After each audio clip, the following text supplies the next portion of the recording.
A quick note. This is episode 2 of a 6-part series. If you haven't heard the prior episodes, we recommend going back and starting there. It should also be noted that this series explores sexualized imagery involving minors and violence. Please take care when listening.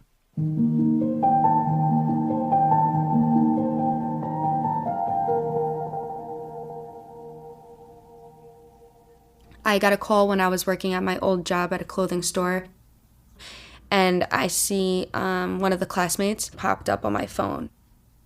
She goes, "I saw you on the website. I just want to let you know I'm also on this website." It was New Year's Eve 2020, nearly a year after Kayla's father had knocked on her bedroom door to show her the images he'd found of her online. And I remember just walking away from the register, and I was just like, okay, how many other people are on there? Kayla wasn't the only one whose phone was lighting up. I got a text. I was parked in the mall parking lot outside of the entrance to the movie theater with my boyfriend at the time, who was about to start his evening night shift. Cecilia was tucked in the driver's seat while rain pelted the windshield. She'd planned to drop her boyfriend off at his job at the mall near Levittown, the New York suburb where they lived, before heading home. She said, "Hey, can I talk to you for a second?" And I said, "Yeah, my boyfriend's going into work in 15 minutes. You could call me then." And she texted back, "He's going to want to hear this." The text was from a former classmate, someone she hadn't talked to in months. When the phone rang, Cecilia put it on speaker.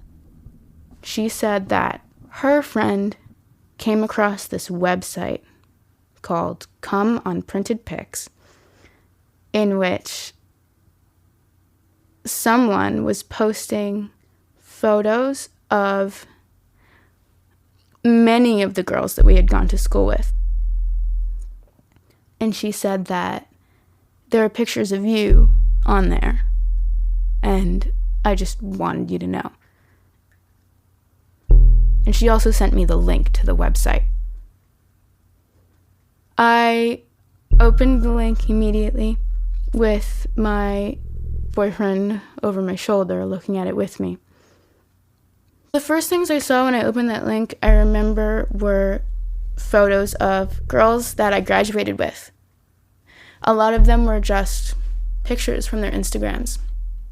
A lot of them had lengthy captions saying their name and their age and describing them in gross ways. I remember coming across mine. The photo was a selfie. Cecilia had taken it in the changing room of a clothing store a few months earlier. It was exactly the same photo she'd posted to social media, except in this one, she was completely naked. He described me as a ripe Latina plaything. And there were others, including one of Cecilia when she was a lot younger. I remember seeing a photo of myself as a child. I was in elementary school. I had to be 5 or 6. In the photo, she has chubby cheeks and ringlets that she's since grown out of. Next to that innocent image was an erect penis. Just resting there, like it wasn't inches away from a digital image of a child's face. She started crying, describing it as that kind of cry where you sound like you're dying. It was such a terrible feeling. And I remember looking over at my boyfriend at the time, and he looked back at me, and we didn't share any words, but the look in his eyes Several young women shared a similar experience. I felt gross. I felt like I needed to take a shower. I felt like I wanted to cry. I wanted to throw up. I wanted to scream. I didn't really want to look, but I had to look. It was the most horrifying thing, but you just can't look away, like a car accident. But I'm the car accident. I was just like paralyzed on my couch for hours because it felt so surreal. And then that's when I went to my mom and I was like, there's like a whole thing going on. The news came while they were working a shift at their retail job or sitting at home watching New Year's Eve celebrations. Others were away at college parties and ran home in tears. In all, more than 40 young women found themselves living some version of this story. And they weren't strangers. Most knew each other from MacArthur High School. They were on the same cheerleading squad, or they lived a few doors down from one another. So what are the chances that they were all targets of someone they didn't know? That this was all just a weird coincidence? Absolutely zero.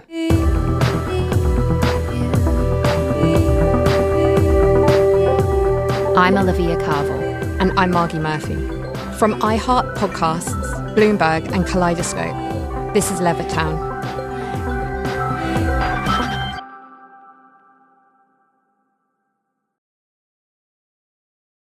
That night, Cecilia drove back to her boyfriend's house and called the cops. An hour later, detectives from the Nassau County Police Department were knocking at the door. She hadn't been the first to call them. They interviewed her alone, a painful process that left her wrung out. After the meeting that I had had that night with the detectives, it became a little bit too much to bear. Again, that was the first night of knowing, and with that came a shock and betrayal and a lot of heavy emotions. At least 4 of the young women and their parents called the police that New Year's Eve. They were told pretty much the same thing Kayla had heard all those months before. The poster was anonymous. The photos were fake. According to the law at the time, there was no real crime. But pretty soon, messages were flying between the young women. I reached out to a bunch of people and let them know. Leah, who was a sophomore in college at the time, remembers 2 things hit her as she scrolled through the site. 1, the shock of seeing her face tacked onto a naked body that was not hers. And 2, the realization of just how widespread this was. She spent hours scrolling as she saw one classmate after another defiled in the same way.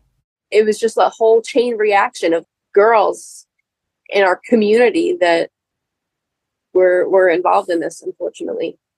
By New Year's Day, they weren't just offering each other support.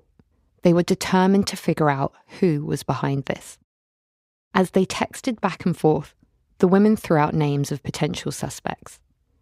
One thought it was a guy from school who'd been stalking her for months. But there was another name that kept coming up. It was a guy most of them barely knew. But Cecilia did. I first met him when I was a freshman in high school. I remember he was very talkative, easy to talk to.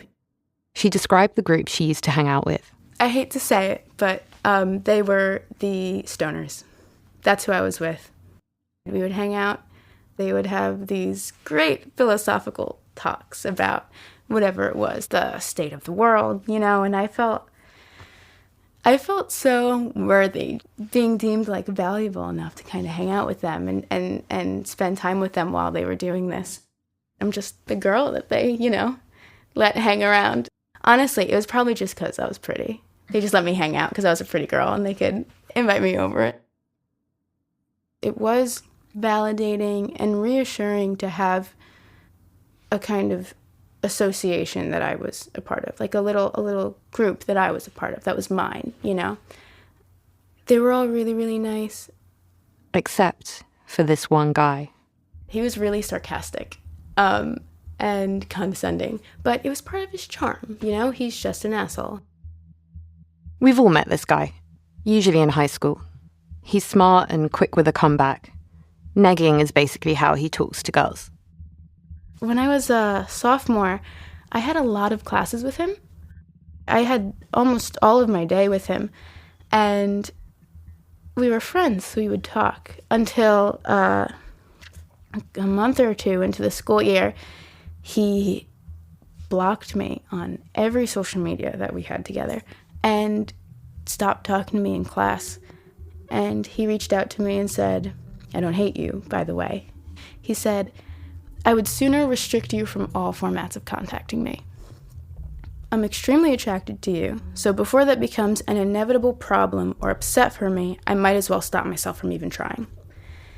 Does that explanation suffice for you?" And I said, "I guess it does." And that was that. The rest of high school was awkward between them. Some weeks they were friends. He wanted to partner up in class and asked her for a ride home from school. Cecilia remembers looking up to him, thinking he was really smart. Then it was like a switch would flip and he would start icing her out again. She hated it. But no matter what, he'd always pop up in Cecilia's socials to troll or debate her, like after she posted about the importance of mental health in the LGBTQ community. I remember he said, "I know you see a lot of your ideals as common sense, but you need to know you're basically a fascist. And I'm just trying to advance you past the next 5 to 10 years of irrational thinking." Like he's doing me some grand favor by coming into my social media and debating my ear off about whether this sentence is grammatically correct or not, So on New Year's Eve, when Cecilia was staring at those doctored photos of herself and hearing from her former classmates that they suspected this old friend of hers, it was extra personal. It's hard to describe the kind of sinking feeling that I felt in my stomach. There are things you don't want to believe about your friends or people that, are close to you. Some of the young women remembered getting notifications that he had taken screenshots of their pictures on Snapchat, like ones of them in bikinis. Then they'd see the same pictures on the website, now altered to make them appear naked. Some recognized his handwriting on images where words like whore and slut were scrawled across their faces. For Cecilia, the tell was the long, detailed fantasies posted on the tributing website. She recognized the writing style. I know how he types, and reading his paragraph-long dedications to these girls that he finds disgusting, I read them in his voice. So it was enough to make me not question that it was him. One after another, the young woman showed up to the police station, and when asked who they thought was behind the posts, many of them had the same answer. They figured the police would take it from there. But the police told them that these suspicions weren't enough. They would need hard evidence, the kind that could help them prove in court who had written the posts. And as far as the woman and their families knew, that's where the police were leaving it. They didn't hear much, if anything, from the detectives after giving their statements. But as the new year turned into spring and then summer, the anonymous poster got bolder, uploading hundreds of new photos. These young women watched in horror as a barrage of deep-faked nude images, pictures of them as young as 13, flooded the tributing website. Seeing these horrible things and people commenting on what we look like and, putting our faces on screenshots of porn videos.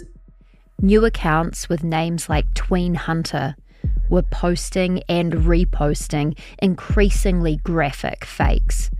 Some of the threads reached 30,000 views. Full names, addresses, phone numbers, and actual social media handles went up next to the images. The poster was encouraging others to reach out to the woman, to send them voice notes threatening to rape them to death.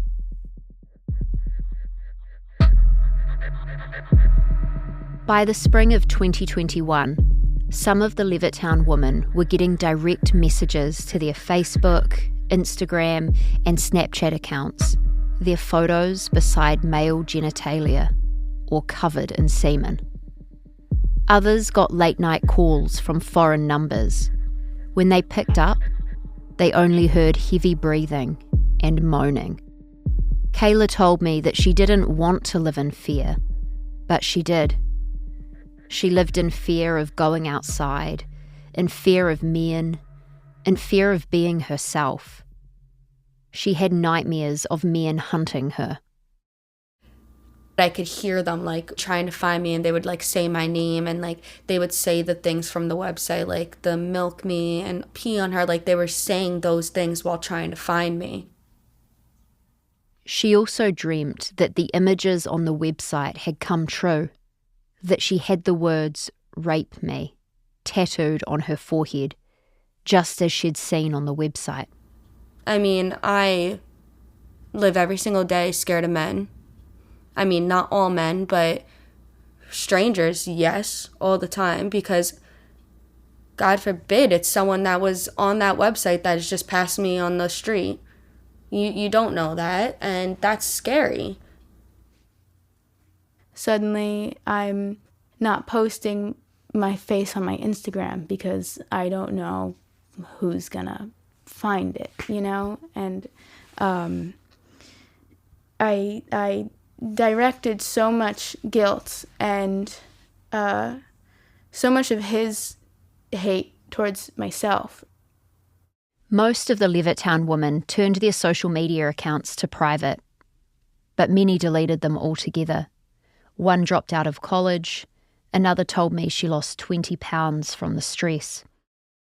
Two confided that they'd started carrying knives everywhere they went. These are the stories we heard from the women who agreed to talk to us. We reached out to many others who either didn't respond or didn't want to talk about it. I felt horrible for the main victims. I mean, we are all victims, but there were some people who had it much worse. Leah may not have been the main target. Others found dozens and dozens of posts with their image and likeness, but still, whoever was doing this posted Leah's full name and phone number on the site. She worried what would happen if someone, anyone really, an employer, a romantic partner, ever Googled her. I was really worried about my future because I wanted to, go to medical school, and I was worried about the safety of all of my friends, and what if these pictures, get leaked to their family members, and they can ruin relationships because some of them were so realistic. This could ruin many people's lives. As the months went by, the women reported that the harassment was escalating. Their parents were terrified, not only because of what their children were going through, but because the police didn't seem to be doing much.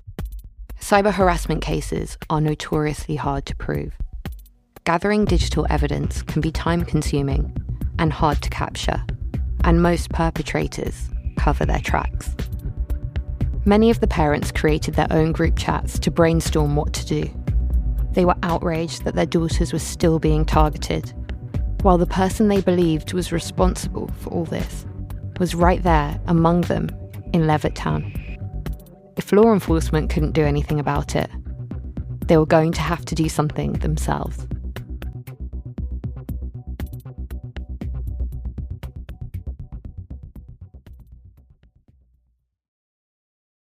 That summer, 2021, one of the Levittown women saw an image that almost broke her.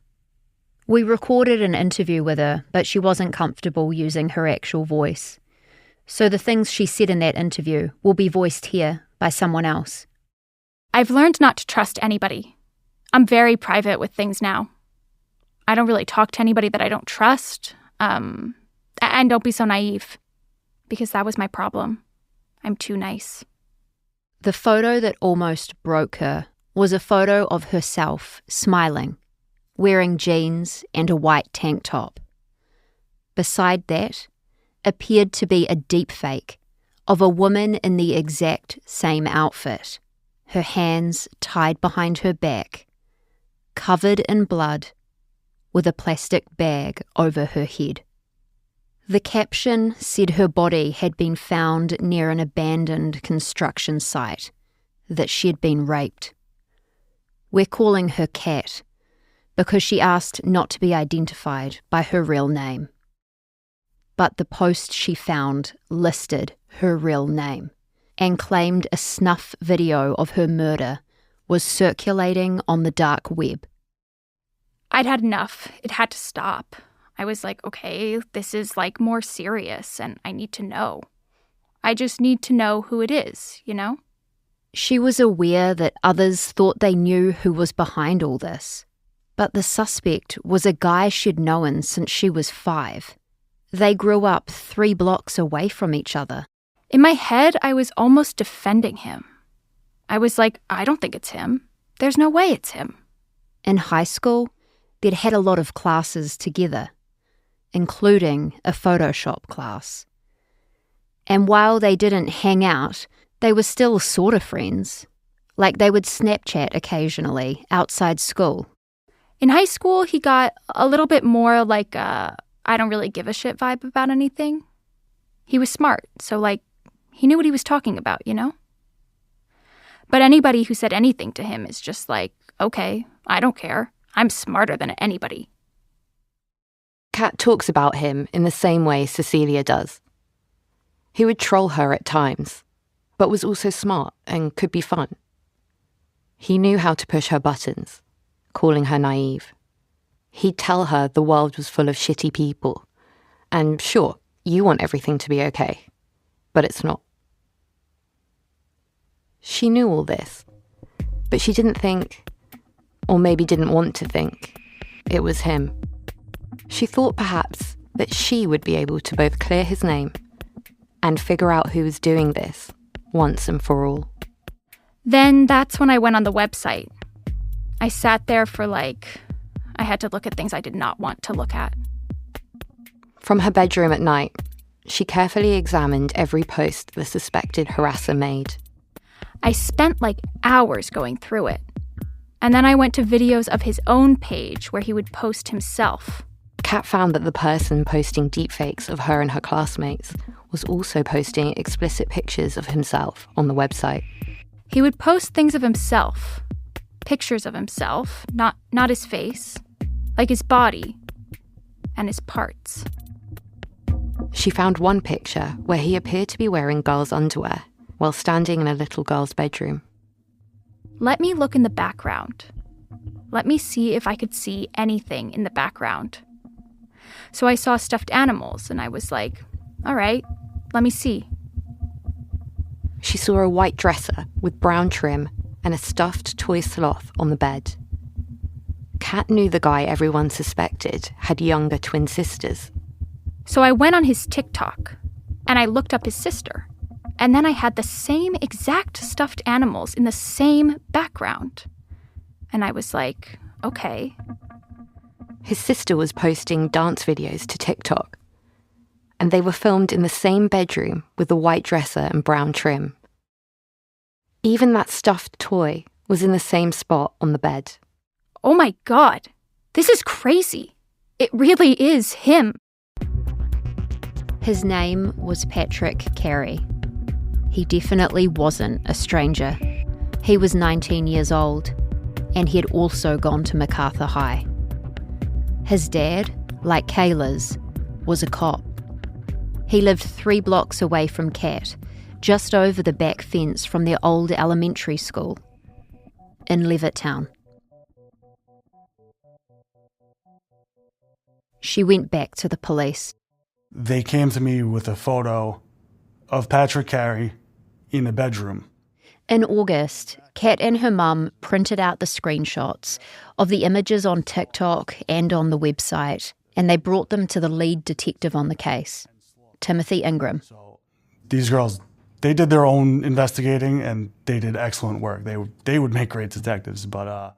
When I recently sat down with Detective Tim Ingram, he told me that from the first day the woman came in, the police were proactive. A lot of my coworkers hadn't really seen anything like this, where it was to this level of, him posting everywhere for so long with so many victims. He said they immediately filed subpoenas for information connected to users of the website. But getting an answer takes time.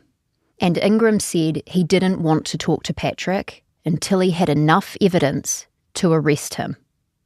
The police did eventually find out that one of the users on the website was posting from an IP address that traced back to Patrick's family home. But even that wasn't enough to arrest Patrick. And the police still had to figure out what exactly to charge him with. Because while New York State had laws on the books for revenge porn and child sexual abuse material, the images had to be real. And in this case, they were fake. Being that it was a very new type of crime where it was a gray area per se, where we weren't even sure if this met the criteria to fit a penal law charge. We attempted to speak to Patrick Carey for this story, and he declined. But while the police may have been closer to making an arrest, for the young woman of Levittown, the fear didn't just go away. Kat was glad that she'd helped match Patrick Carey with the postings, but she was still terrified. And Cecilia was struggling to cope with the fact that the person who had done this to her was someone she had considered a friend. It kind of touches a part of your soul, and just breaks it in half, because you watched me kind of grow up, you spent most of my teenage years with me. So you're telling me that all of that time that you spent with me, watching me kind of become the person that I am, was enjoyment to you because you were watching me turn into rape meat. It kind of feels like he hollowed me out of anything that made me who I am. And that is one of the most horrifying things I think I've ever experienced. I don't mind that he didn't respect me, or see me as a friend. I mind that he didn't even see me as a person,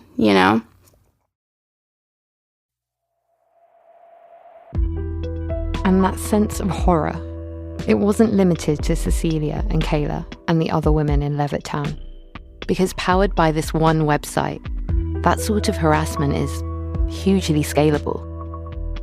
As Detective Ingram started looking into the site, he saw that the more than 40 women in Levittown and their alleged tormentor were just a small part of a much bigger ecosystem of men exploiting women in an interactive global arena.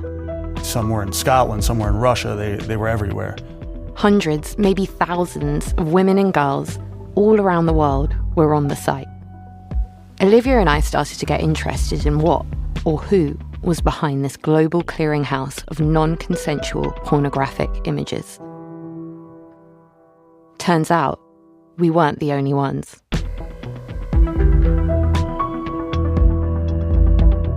Next time on Levittown. You have certain police officers that will wait for calls to come in and then they'll go and respond to those calls. I like to identify myself as a hunter. I'm the person that will go and hunt people. If you give them prey, you want to go and get it. This series is reported and hosted by Margie Murphy and me, Olivia Carville, produced by Kaleidoscope, led by Julia Nutter, edited by Neda Tului Semnani, Producing by Dara Look Potts. Executive produced by Kate Osborne. Original composition and mixing by Steve Bone. Our Bloomberg editors are Caitlin Kenny and Jeff Grocott. Additional reporting by Samantha Stewart. Sage Bauman is Bloomberg's executive producer and head of podcasting. Kristen Powers is our senior executive editor. From iHeart, our executive producers are Tyler Klang and Nikki Etor. Levittown is a production of Bloomberg, Kaleidoscope, and iHeart Podcasts. If you liked this show, give us a follow and tell your friends.